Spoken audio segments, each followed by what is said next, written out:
Ahead of a massive European midweek, the Old Firm make a massive double signing. Hibs are interested in massive Grant Hanley, and Rangers and Hibs make a massive announcement. Welcome back to Fog Football. Everything's massive this midweek, and let's actually begin with the latter, right? For the first time in a long time, looks like games could be getting postponed if Scottish clubs make it to the playoffs, because Rangers and Hibs will both exercise their right to postpone their Scottish Premiership matches on the weekend of the 23rd/24th of August if they progress to the playoff stages of European qualifying. So Rangers host Victoria Pleasant, Hibs travel to face Partizan Belgrade this week, but if they get through those two games, they will exercise their right. Rangers play St Mirren between the two legs of European tie. It will be called off. That's what I like to hear. Hibs play Falkirk, and if they manage to get through, then they will call that game off. So, why hasn't this happened before?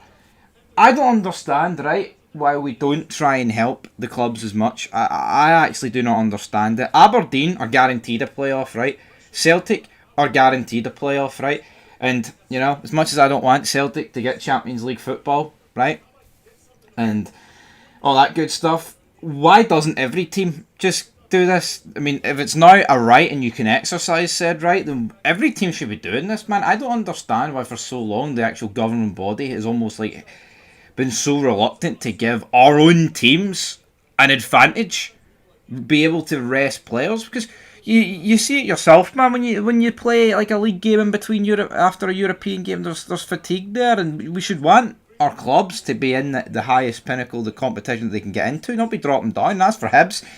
If they do get past Partizan Belgrade, there is nothing to fall down to if they get eliminated in the playoff round. It's a simple case of actually getting into it, and that's what the SFA, that's what they should all want. But for far too long, folks, they've not wanted to do this. So it's a step in the right direction, absolutely.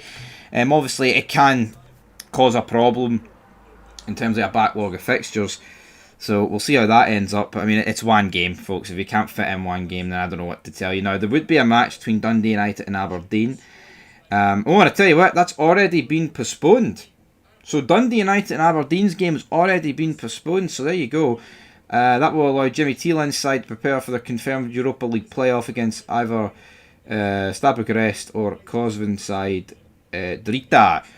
And obviously, because that game's already postponed, Dundee United, if they were to get past Rapid Vienna, they would already have the game postponed. So, it's just up to Celtic then. Are Celtic going to postpone their game? Who knows? But speaking of Celtic, they are confirmed to announce the signing of Jamai Simpson-Pusey. I have no idea to say this guy's last name. I feel like when Sky Sports, Ian Crocker and the gang, Chris Sutton, Boyd doesn't really do it, McFadden, Neil McCann, I don't know how they're going to, I have no idea how you even begin to pronounce this guy's last name. It'll get a few cheap pops for a few people though, but he's joined on loan until the end of the season from Man City. I mean, I don't know an awful lot about him, but the fact of the matter is this, he's played a few games for Man City, and I think that's a positive thing for Celtic. I think there's nothing worse when you sign a youth player from like one of the top teams and they've not played a minute for them. Well, this guy's actually played minutes for Man City, like the actual team, you know, the first team, and I think that's a good sign, and he's adding a bit of depth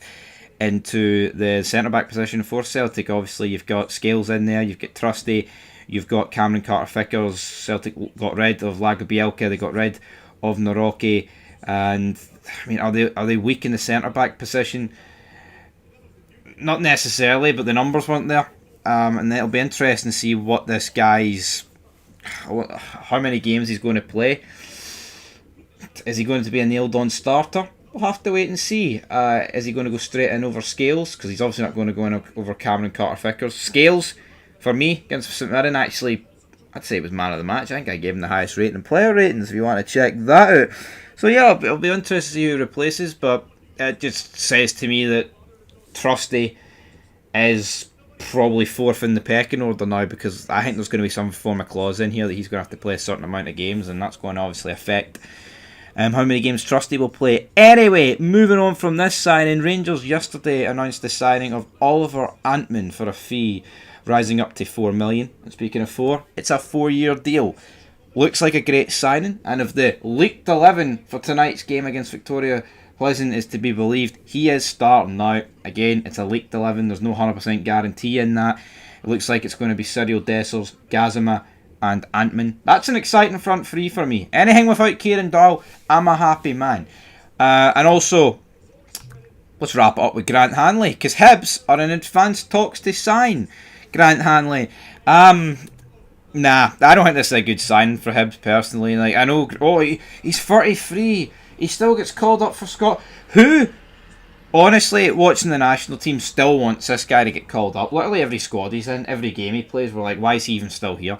Yeah, and he might be alright for this league, but Grant Hanley is a bomb scare. There's no two ways about it. Could he do a job for Hibs? Yeah, but I mean, you look at Hibs' centre. I mean, is he anywhere near Rocky Bashiri? No, he's not.